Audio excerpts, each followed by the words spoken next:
Assalamualaikum warahmatullahi wabarakatuh. Bagaimana kabarnya adik-adikku sekalian? Sehat-sehat semuanya? Alhamdulillah sehat. Dan alhamdulillah juga di pagi hari ini kita dapat bertemu dalam kegiatan pembelajaran mata pelajaran SKI.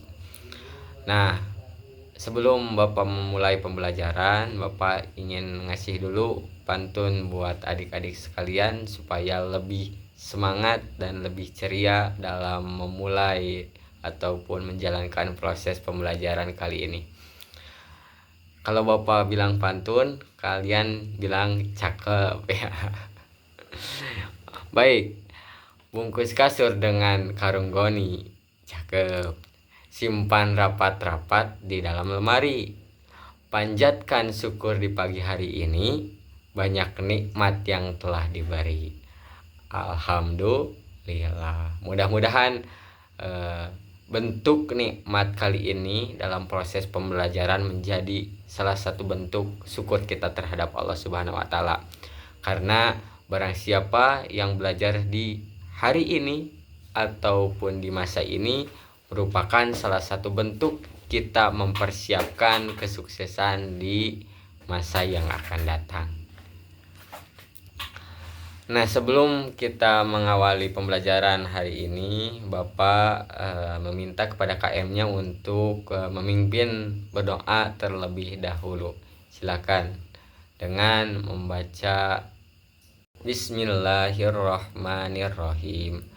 Rabbi shrah li sadri wa yassir li amri wahlul 'uqdatam min lisani yafqahu qawli ya fatahu ya alim ya fatahu ya alim. Nah, baik adik-adikku sekalian, sebelum melanjutkan pembelajaran Bapak absen terlebih dahulu dan Bapak mohon kepada adik-adik sekalian yang Bapak absen namanya coba di on cam kan kameranya serta acungkan tangan. Pak Rashid Ridho hadir. Muhammad Hilmi Khairuddin hadir. Mila Siti hadir. Pipit Dayanti hadir. Nah, alhamdulillah rekan-rekan semua yang dapat hadir, terima kasih, dan kita doakan kepada rekan-rekan kita yang tidak berkenan hadir dikarenakan ada sedikit halangan, baik itu berupa sakit ataupun ada kepentingan. Mudah-mudahan senantiasa dalam lindungan Allah Subhanahu wa taala. Amin. Allah ya rabbal alamin. Baik adik-adikku sekalian, sebelum Bapak melanjutkan pembahasan tentang materi kali ini, marilah kita simak baik-baik atau kita refleksi dulu tentang materi yang telah kita pelajari ketika minggu kemarin. Gimana halnya perkembangan Islam di Asia. Nah, betul, di Asia. Nah, Asia merupakan rumah bagi mayoritas umat muslim di dunia. Negara-negara seperti halnya Indonesia, Pakistan, dan Belgia memiliki peran besar dalam menjaga keberlanjutan ajaran Islam di era modern. Nah, Islam di Asia berkembang pesat melalui perdagangan, dakwah, dan adaptasi budaya lokal, menjadikan agama dominan dengan pengaruh besar dalam peradaban. Nah, mau bilang perdagangan takut salah jadi ya betul, peradaban. Makanya dinamakan peradaban Islam, sejarah peradaban Islam atau perkembangan Islam. Nah, untuk pertemuan sekarang kita akan membahas tentang perkembangan Islam di Eropa. Sejarah singkat perkembangan Islam di Eropa bermula dari penaklukan semenanjung Andalusia, yaitu sekarang disebutnya daerah Spanyol. Nah, jadi yang dulu dinamakan dengan Andalusia atau lebih populernya Andalusia Nah sekarang dinamakan dengan daerah Spanyol, jadi negara Spanyol gitu. Nah di bawah pimpinan Torik bin Ziyad. Nah seperti halnya dalam foto di PowerPoint, yaitu daerah Andalusia yang di bawah pimpinan Torik bin Ziyad pada tahun 93 atau 700 maafnya 711 Masehi.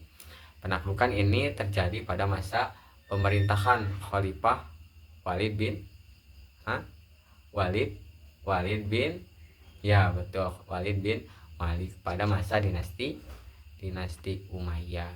Jadi bahwasannya untuk sejarah singkat perkembangan Islam di Eropa yaitu bermula dari negara Andalusia terlebih dahulu atau yang dinamakan dengan Spanyol di bawah pimpinan Tariq bin Ziyad pada tahun 93 Hijriah atau 711 Masehi. Untuk itulah pemerintahan Islam di Eropa mulai berpusat di semenanjung Ibria, Andalusia mulai tahun 711 Masehi hingga tahun 1492 Masehi. Nah, pada beberapa abad berikutnya Andalusia kemudian berubah menjadi provinsi yang dibagi-bagi ke dalam sejumlah bagian minor. Namun, pada abad ke-15, semenanjung Ibria diambil alih lagi melalui Perang Salib. Sejak saat itu umat Islam terusir dari wilayah Ibria ke Datin, memiliki ajaran Islam sudah meningkatkan jejak yang cukup signifikan di sebagian wilayah Eropa. Salah satu yang paling dikenal adalah Emirat Granada. Sayangnya, Emirat Granada ini menjadi satu-satunya wilayah pemerintahan Muslim di sana hingga harus runtuh akibat jajahan karena jajahan dari kerajaan Kastil. Ya kalau gak salah kerajaan Kastil, seperti diungkap dari situs Salyor Academic. Runtuhnya Granada ini membuat seluruh umat Islam yang tersisa harus terusir dari daerah Eropa selama abad ke-16 dan awal abad ke-17. Meski demikian, jejak kehadiran Muslim di sana masih gagal untuk menghapuskan. Pengusir justru menyebabkan gelombang migrasi dan penyebaran Islam. Nah, untuk selanjutnya yaitu mari kita bahas beberapa salah satu, dikarenakan waktu yang tidak memungkinkan untuk pertemuan kali ini kita akan membahas salah satu dari negara di Eropa, perkembangan Islam di negara Eropa. Nah, untuk yang pertama yaitu negara Andalusia atau yang disebut dengan Spanyol. Oleh karena itu adik-adik perlu dipahami atau diketahui bahwasanya identik dengan nama Andalusia atau dikenal untuk sekarang yaitu negara Spanyol, seperti halnya benderanya ya di samping untuk menjadi pembeda. Nah, penaklukan Andalusia seperti yang dijelaskan sebelumnya, bahwa dari penaklukan pasukan di bawah pimpinan Tariq bin Ziyad ditambah lagi usai peristiwa keruntuhan keluarga kerajaan Umayyah atau Bani Umayyah. Nah, salah satu keturunan mereka, Abdurrahman, berhasil melarikan diri dari penyusup ke Spanyol. Di sana ia mendirikan kerajaan Bani Umayyah yang mampu berdiri dari 193 sampai 458 Hijriah atau 756 sampai 1065 Masehi. Nah, keberadaan Islam di Spanyol seakan menjadi pemicu perkembangan kebudayaan dan peradaban di sana. Di masa itu, Spanyol kemudian menjadi pusat kebudayaan karena berbagai mahasiswa dari Belanda dunia menuntut ilmu ke sana. Nah, ini merupakan salah satu faktor perkembangan Islam di Spanyol karena banyaknya mahasiswa-mahasiswa atau studi yang belajar terdapat di kota Granada, Cordova, Sevilla, dan Toledo. Di kota-kota ini pula melahirkan para ilmuwan terkenal seperti Ibnu Bajjah yang merupakan ahli filsafat abad ke-12 dan penafsir karya-karya Aristoteles.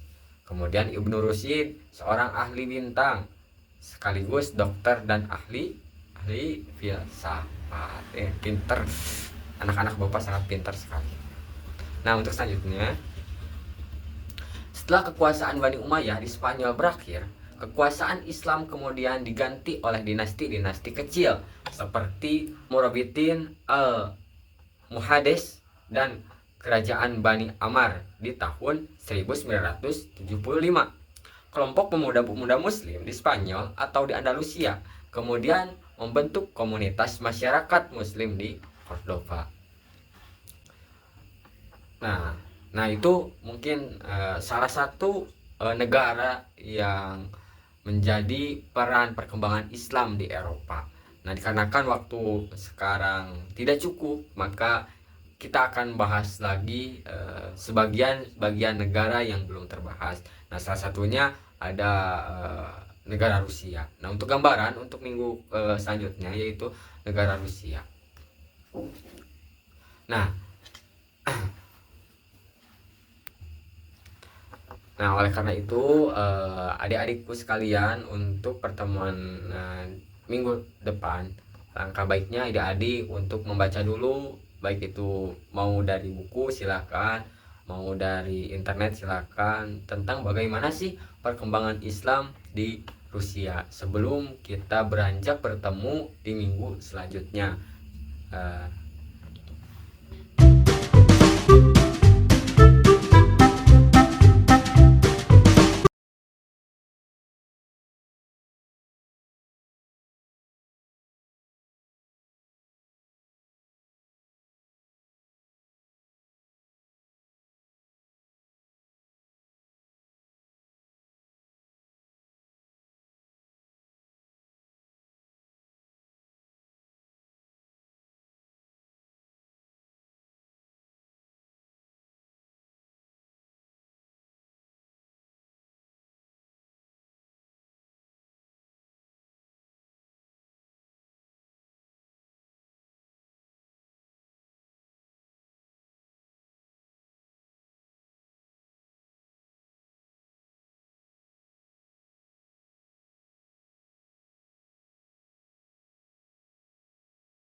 Baik, untuk kesimpulan pada pertemuan kali ini dapat kita simpulkan yaitu Islam di Eropa telah berkembang melalui berbagai fase, melalui dari masa kejayaan di Andalusia yang telah tadi kita bahas, hingga menjadi agama yang berkarakter kuat di berbagai wilayah. Pengaruh mencakupi aspek ilmu pengetahuan, seni, dan budaya. Meskipun juga menghadapi tantangan politik dan sosial sepanjang sejarah, sehingga kini Islam terus menjadi bagian integral dari keragaman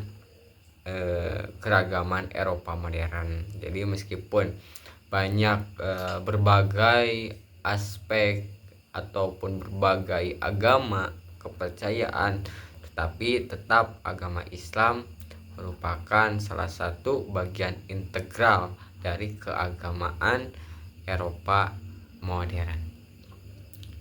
Dicukupkan mungkin untuk pertemuan sekarang. Mudah-mudahan ada manfaatnya, khususnya untuk bapak pribadi dan umumnya buat adik-adik sekalian. Nah, untuk sebelum bapak akhiri pada pertemuan kali ini, bapak memberikan salah satu tugas buat adik-adik, yaitu untuk membuat kesimpulan serta berikan timeline, tempat, tanggal, orangnya tuh. Lalu setelah itu di minggu selanjutnya dikumpulkan oleh KM ya. KM kumpulkan lalu setorkan ke Bapak. Jangan lupa baca-baca kembali dan jangan lupa baca untuk pembelajaran di minggu selanjutnya, yaitu perkembangan Islam di Eropa, di negara Rusia. Dan yang terakhir, jangan lupa mengerjakan tugas buat kesimpulan dari pembelajaran yang telah kita amati bersama-sama dari awal sampai akhir. Wis gitu naon?